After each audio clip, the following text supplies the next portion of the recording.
Welcome to the second episode of my Zero to Hero journey. With the feedback that I received in the first episode, I make this episode no longer because that's what you apparently wanted to have. And because of that, it also covers multiple streams. If you want to see my full journey, be sure to check out the link in the description to my VOD playlist of this Zero to Hero journey, where I put all my streams unedited in full length to not miss out a single minute of this journey. In this episode, we will level my character, as you might imagine, as far as I can get while doing map completion. Let me know any feedback that you have regarding this episode, and if you have any questions that I might not have answered in this episode or in general questions to the game if you're a new player, in the comments down below. If you want to see more content like this, be sure to subscribe. More episodes like this obviously coming up very soon. If you like this specific video, be sure to leave a like to help out my channel. But now enjoy this journey continuing in this episode. I've been wondering, people say 30k DPS is very easy nowadays. Even auto attack only builds can effortlessly get that number, but for me I can only get 31k if I try hard and get my rotation perfect.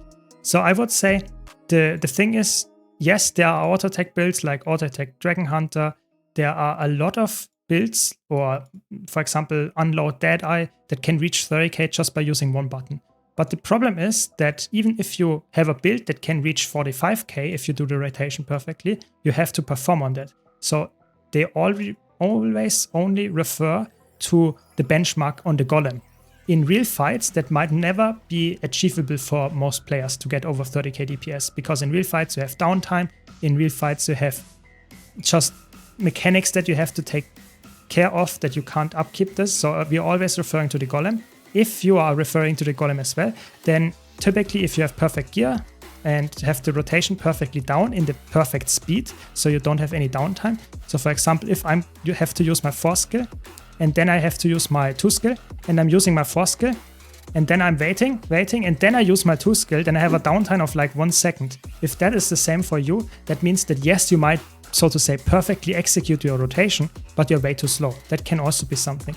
But in general, if you execute the rotation perfectly, have the perfect gear, you should reach the benchmark number, at least on paper. Yeah, that should work on the golem. Definitely not everyone will get that. That's depending on what build you're playing. That might be quite hard, but definitely reachable, yeah. I don't know what you're doing wrong to actually know that. I have probably to look at your logs or at your rotation and can tell you then what you are doing wrong, probably. But it's really like, just practice more and that might help. But in general, it's really like, patience is key. Even I, as someone that played the game like for thousands of hours, I need sometimes hours to get the rotation perfectly down on the golem. So it just takes time. What percentage of damage comes from infusions? So if you have full ascended gear and you just put on top of that the infusions, you typically get 1 to 2% more damage. So not a lot is the answer, not a lot. So you can't say, okay, I don't have any infusions, it's okay to have 5k less DPS. That's not the case. I really want to mention this. You don't have to have the perfect benchmarks. In Guild Wars 2, there is no fight in the game where you have to have the perfect benchmarks to complete it. Like 99% of the content you can complete with just 50% of the benchmark, yeah? So you should aim for at the golem at reaching like 80% of the benchmark, because that's somewhat, then you understand the build and that's good enough. Of course, if you want to push higher, that's even better, but you don't have to. Hope that makes sense. For me, I always try to aim at 90 because I'm some kind of perfectionist, but I can definitely see 80 being completely fine for almost anyone. So really try to, if you get like 80% to 90% of the benchmark correct, then that's it. That's good enough, I would say. I'm using only 3 add-ons for Guild Wars 2, which is Split Shot that you just mentioned. I'm using Arc DPS for seeing my DPS, which is also the only legal DPS meter that you can use. And I'm using Nexus for some kind of background action, but in general, it's completely legal, all of them. Yeah, I mean, it's of course, I always recommend that to players that want to be efficient, want to, for example, get the map completions first, quite fast and stuff. But don't forget, if you're a new player, you should not always go for the most efficient way, you know, enjoy the journey. So if you're a new player and you have something that you want to go for, explore the world because you see it for the first time. For me, as someone that saw everything like 10 times, 100 times already, then I get this and say, yeah, sure, I want to be most efficient and just complete it very fast. But if you're new, just enjoy the ride. That's always something that I can recommend. But if you don't like this kind of playstyle and you want to get it done very fast, sure, you can also use it the first time. Just want to mention this. Don't use it just because I'm using it. Use it because you actually find it helpful and you really want to use it. Which VIP passes are worth buying? So it depends. I would say the one that is the most worth it is the one that you actually enjoy using. So if you really dislike, I don't know, the Terrace Pass because it's in Divinity's Reach and you don't want to see all the humans all the time, then maybe that's not the one for you. I would say, personally, for me, the best one is the Mistlock Sanctuary Pass. Why is that? Because the Mistlock Sanctuary Pass is something that is very, very like convenient because all of that stuff is in one place. But the 1000 Seas Pavilion Pass is also very good because you have some fishing nodes in there if you're a fishing person. And what else can you do?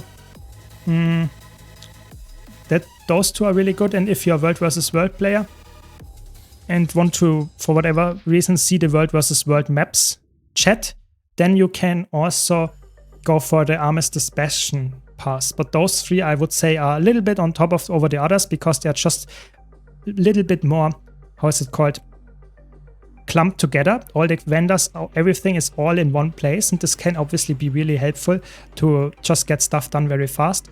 Why I like the Mistlock one so much is because the fractal entrance is there, so I don't have to go to Lion's Arch. Stuff like that can help me, but it always heavily depends what kind of type of player you are. If you are a player that only interacts with fishing all the time, then maybe the 1000 Seas Pavilion Pass is the best one for you. Versus World Armistice Bastion Pass, then you will see all the World versus World balancing, which is obviously not always what you want to see. So if you're a PvE player, you should go for the PvE versions of that. But yeah, definitely a point in the for or against the World vs. World Pass for sure. Yeah, I think the Mistlock one is, at least for me, I would recommend the most. That's my personal choice, but like I said, depends a bit on the player. I'm in charge. The second rule is you're not. Conduct experiments so that your cooperation is critical. Know your place. Necromancy and Golemancy.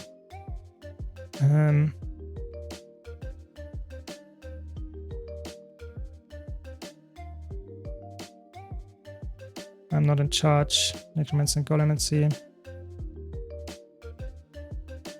Easy, first time. Very good. I'm good at this. Or maybe I'm just lucky. You can decide for yourself. Yeah, but tier 6 mats, if I like really need all of them at the end, like tier 6 mats, like half of them I will get with the Wizard's Vault. Then if I have enough Wizard's Vault coins, Astral Acclaim left over, I can also purchase the heavy crafting bags here. And if I have a lot of fractals and gold lying around, like Loris, for example, I can also use, if I have all the Sanity already, to get more tier 6 mats. And after that, if I really need even more than that, I will just use the TP and buy it. That will be the least painful way, I would say. Might not be the most interesting way. I will not farm them myself, but I will definitely get it quite fast this way. Because farming gold in the game is probably always the best choice. And getting the stuff that you actually want to do with it or get from the TP is you should just buy with the gold then. That's typically what I would recommend. So I will do the same. But you will see that when we get there. One step after the other, as I always tell you.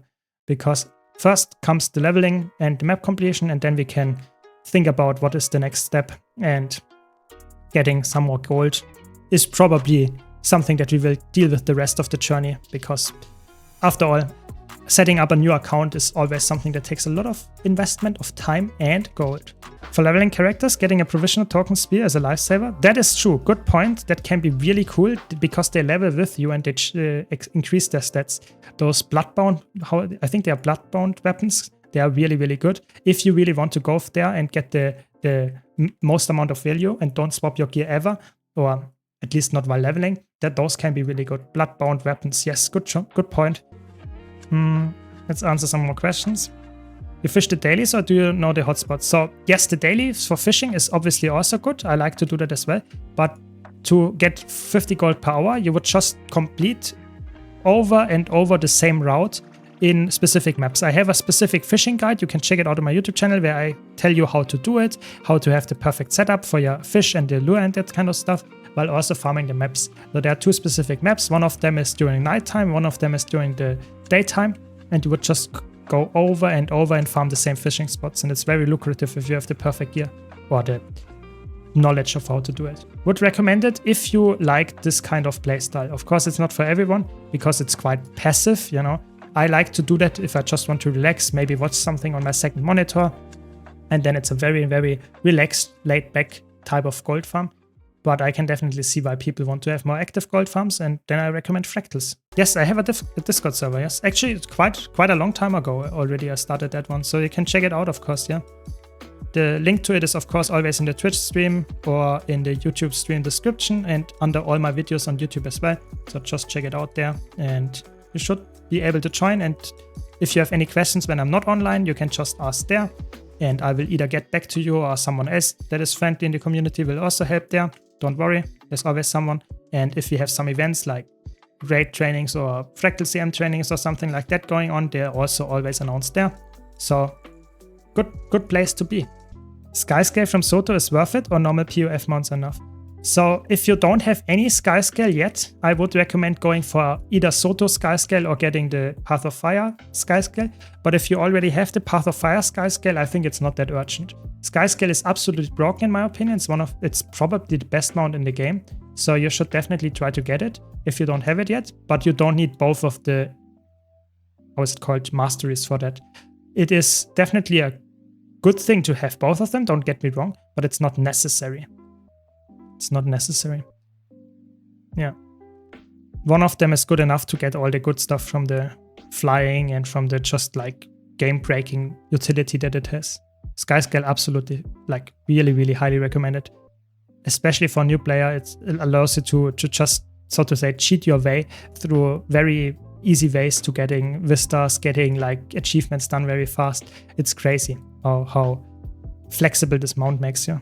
Yeah, definitely the elite specs help a lot. It's not only the mounts, but it's also like if you have elite specs that give you quickness to kill mobs faster, or if you have, for example, previously we didn't have this like that you could unlock all the hero points instantly if you played some world versus world. Stuff like that makes it so much faster.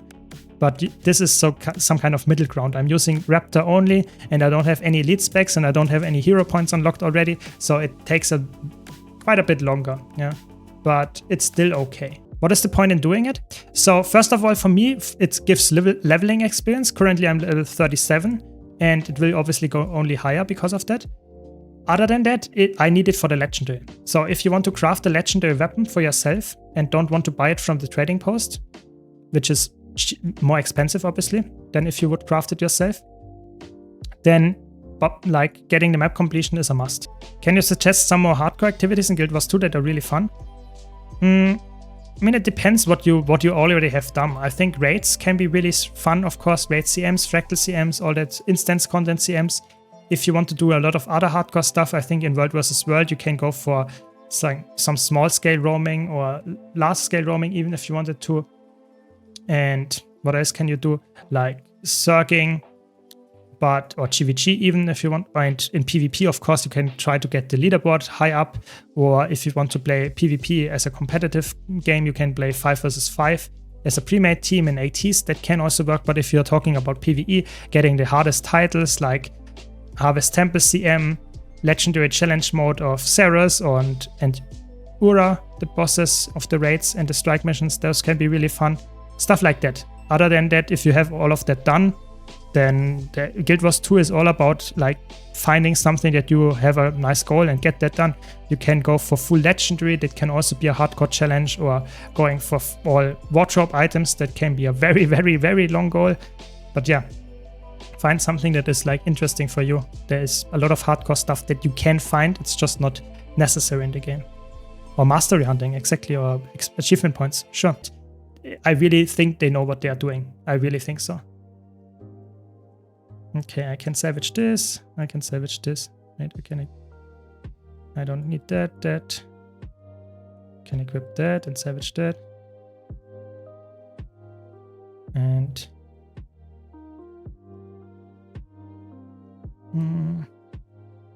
that's good. That's good. Very nice. I don't need those. It's worse. Don't need those. Some bank item. That's slowly getting my inventory nicer again. Painful. And I can't salvage this. Very slowly. Look at this.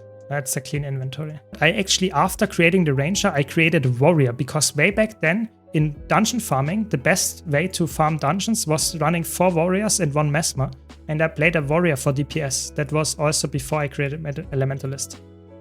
I created the Elementalist when I started with, like, when there was the meta with the, how was it called? Fiery Greatsword into the wall and ice bow into, like, water element swap and stuff like that. That was the way back then. Yeah. So many memories, nostalgia from dungeon farming back then. Oh, yo. What's a simple combo for Greatsword Mesmer?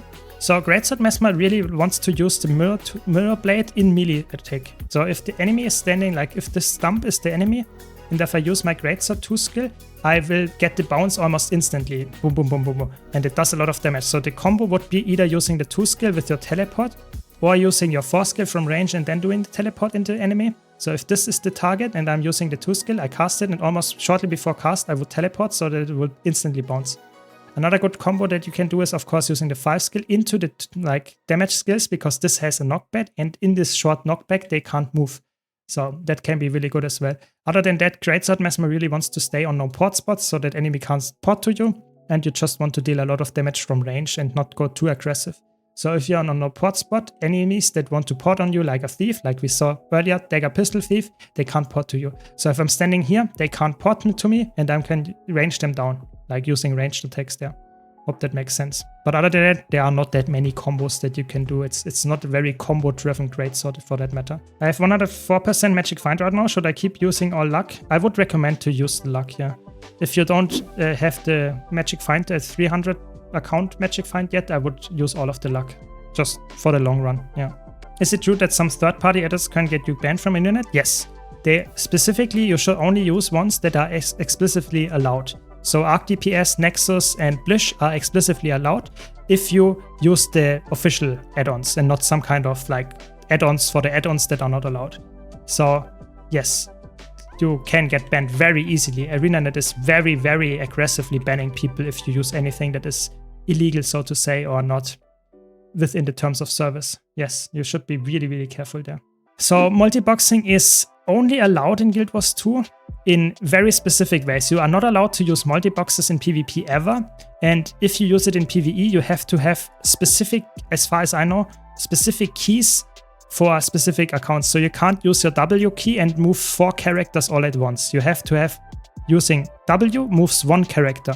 But if you move a second character at the same time, you will get banned for that. So they're really, really like restrictive there. I would say multi-boxing in Guild Wars 2 is, you shouldn't probably do it. It's not really helping you that much anyway with this setup. But maybe. I would not recommend it. Yeah. Any combat macros are banned, and even macros that are not in combat, but like a multi-clicker or something that uses, like, for example, drags some items or something for you fast, or salvages faster than normal salvaging or something like that, they will instantly ban you for that. They are very, very aggressively banning people nowadays for that. So be really careful what you do. I would not recommend using anything that is like close to a macro in Guild Wars 2. Isn't it better for you to boost one character to 80 to start doing endgame content? Yes, that would be obviously very, very good, but I want to provide the journey for people that actually level. I want to provide this leveling experience as well, and it's a nice place to explain a lot of stuff, yeah? If I use the level 80 boost that I have, I would instantly be level 80, and I could obviously show off the endgame stuff. But for a new player, it might be more interesting to see a veteran do the leveling process and explain what they are doing, what they are equipping, what they are salvaging, what they are, I don't know, deleting, where they are going, stuff like that. And I think a lot of other content creators did already some kind of zero to hero journey, but most of them actually either did some kind of challenge with no death or something, or did a complete like skip of this leveling process, and that's obviously not helping a new player then in that regard. So I try to be a little bit more efficient in my leveling, because I also want to get the map exploration done, while also explaining a lot of stuff during this. That's the whole idea. So you can farm, of course, all the Garter things that you can get, but they are, in my opinion, not like worth your time. So if you like gartering, sure, go for it. But in my opinion, in Guild Wars 2 nowadays, oh my god, the burning. In Guild Wars 2 nowadays, the material prices are so low that you actually, for the most part, just skip all of that stuff and say, okay, I just want to get my loot otherwise, for example, going into Fractals, doing stuff that gives direct gold, like whatever you want to do. But most time, farming your Elderwood, farming your materials or whatever you get passively is not necessarily the fastest way to get gold. So especially during leveling process, I actually skip all of that and just try to be as efficient with my map completing as possible. Skip all the stuff that I actually don't really care about. And that should in the long run pay off a bit more. I hope, at least. I hope. For Fractals, you need Ascended Gear. So for the tier 1 Fractals, I don't need Ascended Gear. And for tier 2, tier 3, and tier 4 Fractals, yes, I need Ascended Gear, and I will slowly progress through with it. And I will follow my own guide. Yeah, sorry, that sounds a little bit weird, but I have a whole guide on my YouTube channel. You can check it out. And it's really like concise, trying to explain where I get all the Ascended Gear from. And I will just follow my own rules, so to say, getting a lot of stuff from the Wizard's Vault. So you can see you can get a lot of stuff here from the Wizard's Vault. You get 3 armor pieces and 1 weapon piece. And then I will try to get, of course, the trinkets from, for example, the Laurel Merchant or stuff like that. And in the long run, I will also go for multiple sets, of course, just to play multiple different builds. But that will be definitely one of the biggest grinds that I have to do, is getting my full Ascended Gear so that I can play tier 4 Fractals very easily. And that will definitely be one of the hardest parts, or not the hardest parts, but one of the most important parts on my journey, because Ascended Gear is the endgame gear. You never have to change it after that. So obviously it makes sense to have that as one of the first steps after reaching level 80. But like I said, one step after the other. I'm not level 80 yet. And until then, I just level my character and explore the map a bit more. Are you using Tomes of Knowledge when you get high level? I could do that, but I will save them for Spirit Shards. Because I need a lot of Spirit Shards, at least 200 to 250 Spirit Shards to get a Legendary. And I will not have those, obviously, because I'm not level 80 yet and I don't get that many Spirit Shards. So I will save up as many Tomes of Knowledge as I can to use them for Spirit Shards and just level my character regularly, because I will anyway need the map exploration to get my Legendary, to craft it myself, the Legendary weapon. And therefore I double dip. Yes, strikes are very worthwhile doing. I will do them almost instantly when I reach level 80 on this character, because strike missions are just very easy to get into. You can easily start with exotic gear because there is no Ascended Gear requirement. And you just can do, for example, the Iceblood Saga strike missions. You can do them daily, which is obviously really, really good for just the passive gold income. And they are quite fast, so I don't have to waste like 2 hours of my stream time doing them. It's actually a very good thing to do if you enjoy those 10-person content instances. Yeah, I personally like them, but if you don't, then of course rather not do them. But it's a good gold income. Yeah, definitely feels like they need to rein in the power creep just slightly. Yeah, I think that I made a whole video about this topic like a few months ago, and I still stand to this opinion. I think the power creep, we will talk about something else on top of that later, but I really think the power creep in the game is currently at a point where I think the damage numbers are really problematic. And not only that, but also the healing numbers. I think especially the support numbers are insane. You know, you play, for example, the, how's it called? Healing Quickness Berserker build. And people don't play that, even though this build can permanently upkeep 11 wounds on its party. And you have crazy healing on top of that.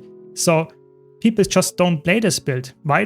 Yeah, because it is not as flexible as Chronomancer, but just having a build that can upkeep permanently 11 wounds and saying, no, this is not the best support, I will not play that right now, is very hard power creep. It's not only the damage numbers, but it's also like the healing numbers, the boon upkeep and stuff like that. And I think if you want to design new content, that's the problem here. If you want to design new content as developers, then it's very hard to make content that is somewhat fun, somewhat engaging, without being either way too easy or way too hard, because of this very crazy power creep in terms of healing and damage output. And I think that's definitely something they need to address, and maybe that comes with the expansion, maybe not. We have to see. Yeah. And another thing on top of that is, of course, that you have not only power creep, but you also have feature creep. So some elite specs, as you can clearly see, Troubadour is just better than Chronomancer in some regards because it has invulnerability share, which is a clear feature creep. You don't have any other elite spec that does that. So it's just very, very strong to have that. Just baseline. And that's a feature creep. It's not only power creep, but it's also just introducing new features that make it easier to make this build strong. And that's definitely something that needs to be considered, maybe even addressed, depending on what kind of camp you're in terms of opinion. What are those items in the top left at the right side of the row? So those are Nexus, this is Blish Hut, this is the pathing module of Blish Hut. This is shows me some kind of, how's it called? It tracks some kind of loot, whatever you want. I only use that in World vs. World to see how many player kills I got. And then I have some mumble info, which is some kind of API connection.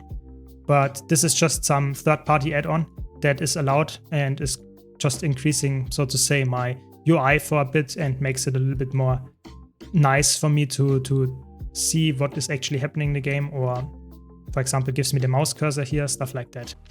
Do you play on this account only on stream? So I play only on stream, yes. The only thing that I don't do on this account, or that I do on off stream on this account, is doing one daily PvP match. So for the Wizard's Vault, I do one single match every single day for getting the Wizard's Vault daily done.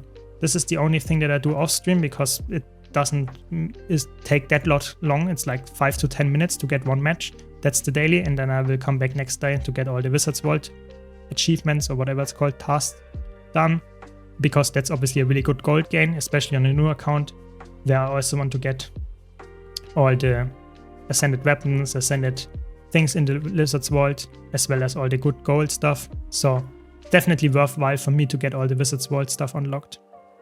But all the other stuff is done on stream.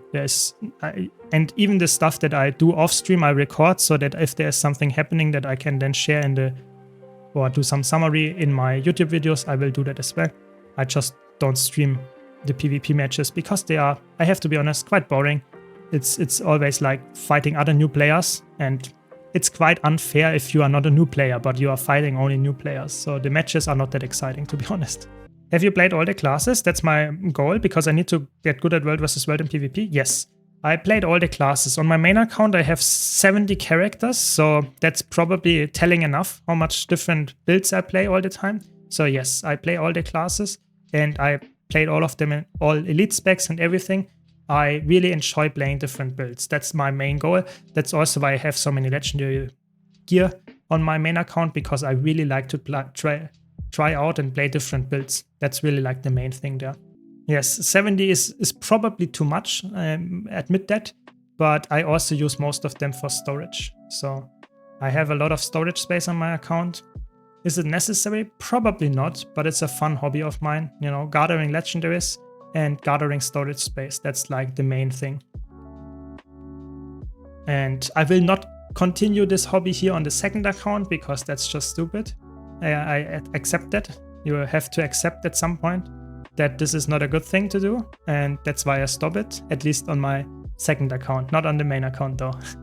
I will continue to get more storage space and more legendaries there, I guess. Weeklies are also very easy. The weeklies are a little bit longer because they're obviously weekly, but most of them are winning, competing in 10 matches, neutralizing some capture points, then defeating 30 players, win 3 structured matches, earn 5 reward tracks, earn 1000 rank points. It's really like you just play and do the dailies, and then you do maybe 1 or 2 more matches if you are unlucky, and you are done. It's really like, it's the dailies and the weeklies in PvP are just a slow, very, very small pool where they can draw from, and therefore you will always almost guarantee that you can complete them. It's really that easy. That's why I always do that. Even if you don't want to play PvP that often, just 1 match per day is actually something that is decently doable, I would say. If you completely hate it, sure, don't go for it. But if you don't mind playing PvP and have some fun with it, I think it's actually a very good choice. No, so the question here is in German, how long I played Guild Wars 2. I started playing Guild Wars 2 in 2013. But I played it on and off since then. So I really started playing Guild Wars 2. It didn't hook me in at first. I started really when Heart of Thorns came out. That was really like the thing that was like crazy where I started playing. Before that, I was playing some amount, but not like insane amounts. And it was really like on and off more. And this goes for the whole time actually. I was always playing Guild Wars 2 rather on and off. and not only like playing it permanently all the time. I often had some downtime where I said, it's not the game that I want to play right now, and then sometimes I left for multiple months and came back after that. And that's the really nice part about Guild Wars 2. You can play it and come back and quit whenever you want. It's not really like forcing you to play all the time to have the perfect gear. That's really nice. And we don't need that one. And we can equip this. And this is old. This is old. Take this one, delete this. Oh, that's even better. Crazy. We're getting so many good things. We have a way better crate slot. Nice. This is worse. This is not good, not good. Yeah, I mean, gearing is taking a while, to be honest. I'm not sure if that's even worth it, or if I just salvage everything that I get. Yeah, I mean, I don't know. Just for a new player, equip the stuff that lights up green. That's the most important part. Everything else doesn't really matter too much. And salvage everything with the salvage kit that you have, and then consume the luck, deposit all materials, and you, in the long run, will probably get some decent amount of gold next to some other materials that you need, and it's probably the best bet here. Yeah, exactly. I think Action Cam, I would say most people in the community don't play Action Cam, but there are some that play it exclusively, like we already have here in chat as well. And this obviously is a feature that can help you get exactly what you want with the specific like left clicking to have auto attack on there. But it has some negatives as well. It's not the perfect solution. Yeah, so it might be a very good solution for you, don't get me wrong, but for some encounters, especially if you have, like, for example, a lot of AoE skills or ground targeted skills, the Action Cam can be really bad. If you especially play some competitive modes or something, that can be annoying. But there are disadvantages and advantages for any part of the combat in Guild Wars 2, so you just have to live with it, I guess. Yeah, dungeons you can do earlier, but dungeons are weird in that way because you unlock the dungeons during your progression. So the first dungeon is at level 30 as far as I know. And you will get there, yes, but the dungeons are, yes, might be quite a challenge if you do it at the level they are actually intended to do. If you are level 80 and you go in, you can do them easier, but still not that easy because you get down leveled. That's how Guild Wars 2's dungeon works, so sync to the level. So in general, I would say try it out, have fun, get into dungeons if you want to, but you have to find a group. I would not recommend doing them alone. If you're a new player, you can do that if you're a veteran, but as a new player, that might be a bit challenging. But it might be a fun interaction with groups and just random other new players, so maybe give it a try. I think dungeons are underrated in Guild Wars 2. They might be old content, but they are still fun to do, at least in my opinion. Any tips for increasing FPS? Yeah, and so FPS in Guild Wars 2 mostly depend on a few settings. So going the character model limit down, setting the shadows and the reflections low, and effect LOD. Those are like ones what I would always change and decrease. They don't have crazy impacts in the gameplay itself. You can still complete all of the stuff and see most of it, what you need to see. Of course, the game looks a little bit less fancy, but it's definitely increasing the frames that you will get. Mesmer in general is like squishy if you don't know what you're doing. Like if you really don't understand anything of your class, yes, it's somewhat squishy. But you always have some kind of defensive invulnerability skill. If you play sword offhand, you have an evade or a block here. If you play sword mainhand, you have another block or evade. If you play like spear, you have another evade. So you can see what I'm talking about, why this class, if you know what you're doing and use the evades and blocks at the right time and the invulnerability, I often have encounters where I don't have to dodge at all. I just use my weapon skills. So it's like Guild Wars 2 in the combat, especially on Mesmer, feels very like aggressively tuned towards the skills that help you survive. You don't need to dodge at all if you just use your weapon skills to survive that are just helping you defensively. And Mesmer is one of the prime examples for that. Of course, if you don't know what to dodge, then you might still die. Don't get me wrong. I'm just saying, for me personally, that's something that makes Mesmer quite intriguing. Are crafting professions a must or can be skipped? So in my opinion, in the beginning especially, you can skip them. They are really, really unimportant in the general big part of the game. But if you want to get at some point a legendary, or want to get even like legendary armor and that kind of stuff, then you need crafting. It's a specific crafting professions at the maximum level, yes, but you can easily skip them with a big but there, because you can actually use them to level your character as well. So they give experience to level them. So some people just level a character without any combat, just leveling the crafting professions on this specific character to maximum, and you will be a level 80 then. That can work, but it's obviously, it costs gold to do that. So it's not like the best way, I would say, but it's definitely a way that can work for you. So I would say crafting, if you don't have it and don't want to spend gold, it's a way to skip first, and as soon as you reach level 80 you might come back to it. But for most people, I think it's not the most important part. What legendary armor sets do I have? I mean, on this account here, I obviously have none because my account is like at 300 AP. But on my main account, I have... Oh, I can't even remember all of them. That's the problem. So I have all the legendary raid armor pieces. I have all the legendary obsidian armor with the tier 2 as well. And I have 1 or 2 PvP legendary armors as well. So I have like in total, what did I say now? Like 6? I think I have 8 legendary armor pieces. I think in total, yeah. So not pieces, sets. Sorry, sets, that's the thing. I don't even know why I went for all of them, but apparently that's what I did in the past. So that's why I spent some money or some gold in there. Yeah, something like that, you know. Big like role model was Deroir for me. Yeah, for sure. He was like the first guy that had, like, in my opinion, the really crazy grind set of getting full legendary for every single character and stuff. Yeah, that's definitely was a role model when back in the old day when he did a lot of nice YouTube content and stuff. Yeah, definitely was fun. Maybe at some point I will also get the character name or my name in the game at some point. We will see. I know people will hate me for that answer, but I think Chuka and Champa was actually a decently fun journey. I think in general the most fun journey was probably Astralaria. I think Astralaria was such a good, well-designed legendary. I think overall, if I would rate not only the skin but also how the classic of the weapon and the progress of it would be, I think Astralaria would be my top-rated legendary. It's just a nice journey, a nice look. You get a very good reward for it, and I don't know, it just feels like complete for me. Like, I would say Astralaria, yeah.